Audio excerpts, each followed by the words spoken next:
Hello dear students, welcome to the class on diuretics part 5. In this class let's learn about osmotic diuretics. Under osmotic diuretics we'll mainly concentrate on the mannitol. So this mannitol possesses the ideal properties of osmotic diuretics, like this mannitol is non-electrolyte, which is having low molecular weight. It is pharmacologically inert in nature. It can be injected in large quantity, which undergoes minimal metabolism, and it is freely filtered without getting reabsorbed. And coming to the MCQ, identify the drug acting at site 2. So here is the site 2 and here, and also site 2 can present here also. So what is the drug which is the drug which will be acting at the site 2? It is the mannitol. It is the mannitol which will be acting at site 2, which is osmotic diuretic. So loop diuretic will act at site 3, thiazide will act at site 4, and acetazolamide will act at site 1. So coming to the actions which is produced, so these mannitol appears to limit the tubular water as well as electrolyte reabsorption in varieties of ways. So the mannitol will limit the tubular as well as the electrolyte reabsorption in varieties of way.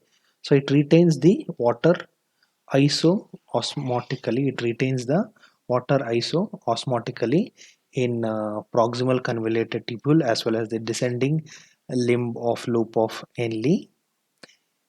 These areas, that is proximal tubule as well as descending loop of Henle, are the areas for free permeability of the water. So in this area there will be free permeable water will be taking place.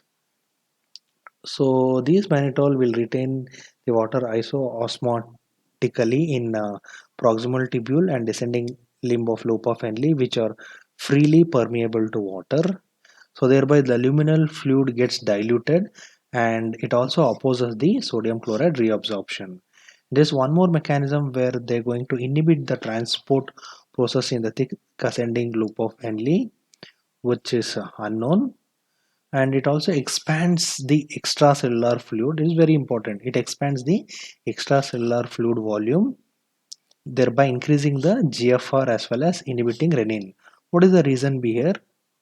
Because this mannitol does not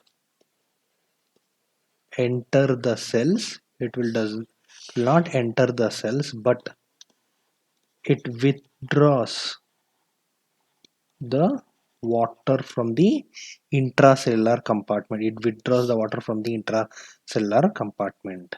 And also it increases the renal blood flow, especially in the medulla. Thereby it brings about decrease in the medullary hypertonicity. So hypertonicity is lost or reduced, which in turn lead to loss of corticomedullary gradient. Thereby there will be decrease in passive salt reabsorption. Decrease in passive salt reabsorption. Thereby these diuretics, the primary action is to increase the urinary volume. So it increases the urinary volume. Along with that there will be excretion of both cations as well as the anions, and it will increase the sodium excretion up to maximum of 20%. So therefore it can be considered at high efficacy diuretics in, if you consider the natriuretic property. And coming to the administration, it should not be administered through oral route. So it should be administered through IV with 10 or 20% solution, and it has got T off of very short T of 0.5 to 1.5 hours. So it should never be used in case of chronic edema or as a natriuretic agent, and it is contraindicated in some of the condition which has to be remembered. In case of renal insufficiency, in case of acute tubular necrosis, anuria, pulmonary edema, acute left ventricular failure, CHF, and cerebral hemorrhage are the contraindications. If you use the mannitol here, it can increase the risk of volume overload, as well as it can increase the risk of intracranial tension. So, what is the use of mannitol? It can be used in treating increased intracranial tension as well as increased intraocular tension. So it can be made utilized in treatment of acute congestive glaucoma in case of head injury and stroke. It can also be used in before and after ocular as well as brain surgery, where it helps in the movement of water from brain parenchyma, CSF, as well as aqueous humor. And in case of impending renal failure, use of mannitol will help in maintaining the GFR. It increases GFR and it increases the renal blood flow. Example, in conditions like shock, severe trauma, cardiac surgery, and hemolytic reactions.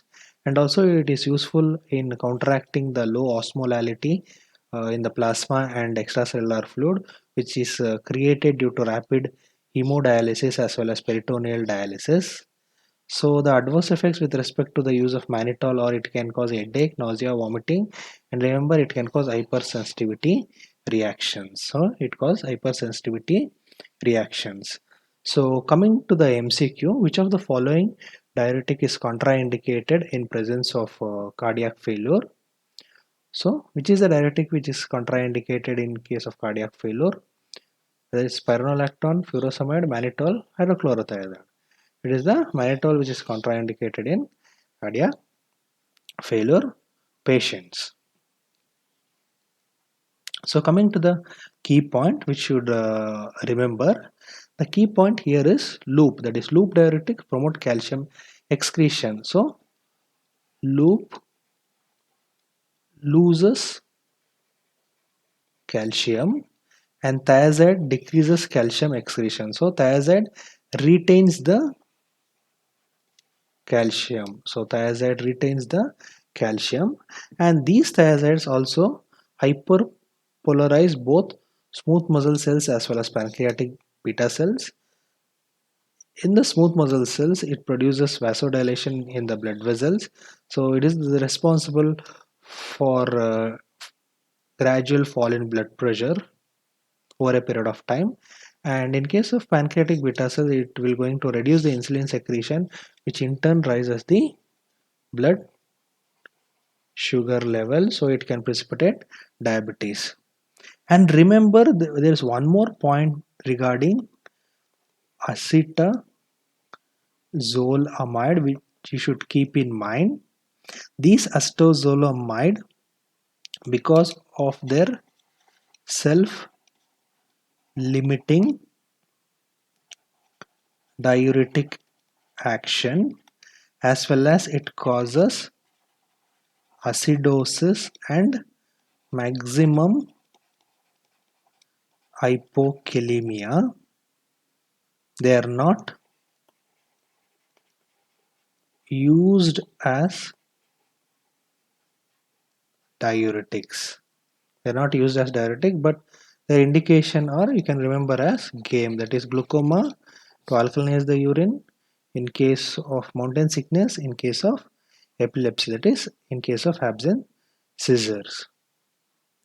And also one more point you should make a note down is under osmotic diuretics, there are isosorbide and glycerol which can be given through oral route for the treatment of for reducing intraocular tension as well as intracranial tension, and also this glycerol can be given IV uh,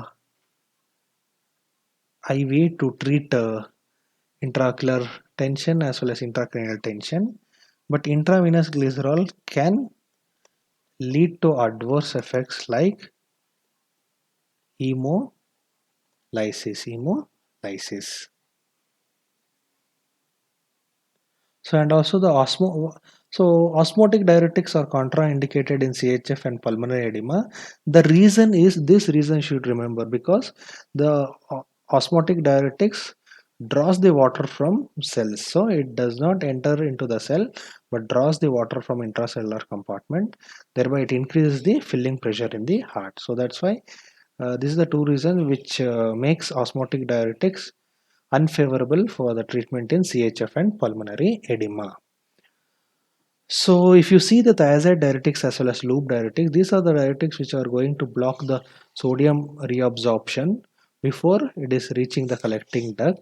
So increased sodium load which is reaching the collecting duct as well as collecting tubule, the downstream, this can result in increased loss of potassium leading to hypokalemia. So it can lead to hypokalemia, and both loop as well as thiazide diuretics can be associated with loss of hydrogen ions. Since there is a hypokalemia, this sodium will get exchanged with the hydrogen in the collecting tubule as well as collecting duct, resulting in alkalosis, mild alkalosis. So coming to the MCQ, which is a primer MCQ for the next session. So identify the drug acting at site 5. Here is the site 5. The drug which acts at site 5 is the aldosterone antagonist, which inhibits the aldosterone action. Thereby it inhibits the sodium reabsorption, thereby increasing the sodium loss. And these aldosterone antagonists will retain the potassium. So they are potassium sparing diuretics. So example here is the drug which acts at site 5 is the spironolactone. Remember mannitol act at the site 2, thiazide will act at site 4, and loop diuretics will act at site 3, and astazolamide carbonic anhydrase inhibitor will act at site 1. So answer is spironolactone.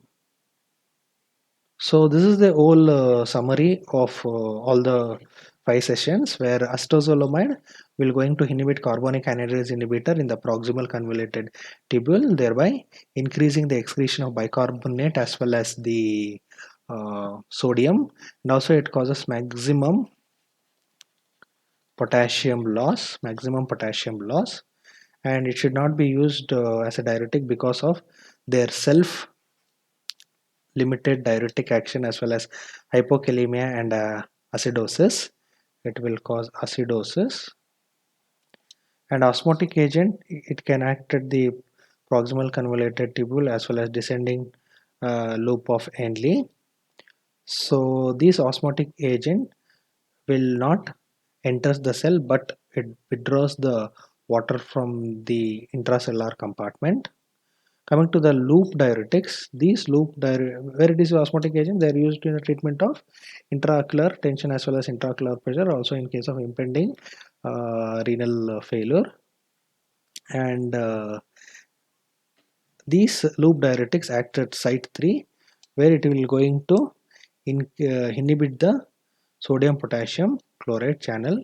Thiazide will going to inhibit the sodium chloride symport at the distal convoluted tubule, and aldosterone antagonist will inhibit the aldosterone at the site 5. So these are the specific learning objective which are met in this last 4 to 5 sessions. Thank you.